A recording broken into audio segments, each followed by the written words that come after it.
If you're going to campaign for statewide political office in Maine, there are a few stops that are pretty much essential. In Portland, Becky's Diner has been a popular spot for everyone from Bill Clinton to Chris Christie, who has actually stopped into the eatery on Hobson's Wharf multiple times. Susan Sarandon stopped in 2016 to stump for Bernie Sanders, and John Boehner pushed for Bruce Poliquin there in a stop in 2014. Simona's Hot Dogs has seen politicians from across the spectrum come to their Lewiston shop. Donald Trump Jr. glad-handed at the eatery in 2016, the same year that Emily Kane stopped in when she was trying to unseat Bruce Poliquin. And the governor's restaurant chain has been involved in Maine politics for years, often naming burgers after candidates and using the resulting sales to predict which candidate will win their race. For a long time, if you wanted an idea of how people in Maine were feeling politically, you went to Duke's Rotary Barbershop in Augusta. The Portland Press-Herald reports that Jean Duke Dulac has died at the age of 88. For decades, his informal polls gained national attention for their accuracy.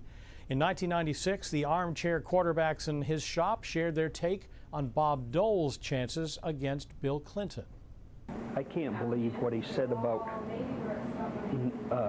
cigarettes not being habit forming. Evidently, he never took a few puffs. Duke Dulac opened his barbershop in the 1960s.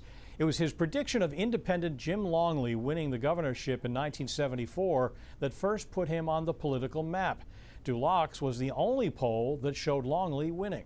The polls would continue through the years. Stylists in his shop cut hair for men and women, and the resulting demographic was pretty accurate. He told the Press-Herald his polls were right about 90% of the time, and many of those politicians wound up sitting in a chair in his shop. Governor Cross, he was a customer right to the bitter end. Jock, matter of fact, he was up a couple of weeks ago. Morning. He still's coming up from Elma. Did you cut Ken Curtis's hair? I never did. He was in the shop though a couple of times, checking us out. Yeah. Jim Longley didn't have a lot. No. He really owed me a haircut. Because we were the only poll that had him winning. You want to just let this dry? We got quite a lot of publicity out of that. And plus we had Angus. Angus was a customer a little bit. And we had him winning when the big pollsters were saying he was going to come in number 2. What about Brennan? Did he come in? No, he never did, to my knowledge. No? And John Baldacci didn't come in. I wrote him down. Yes. Well, for a while, until he found out my feelings, probably. He didn't listen to me.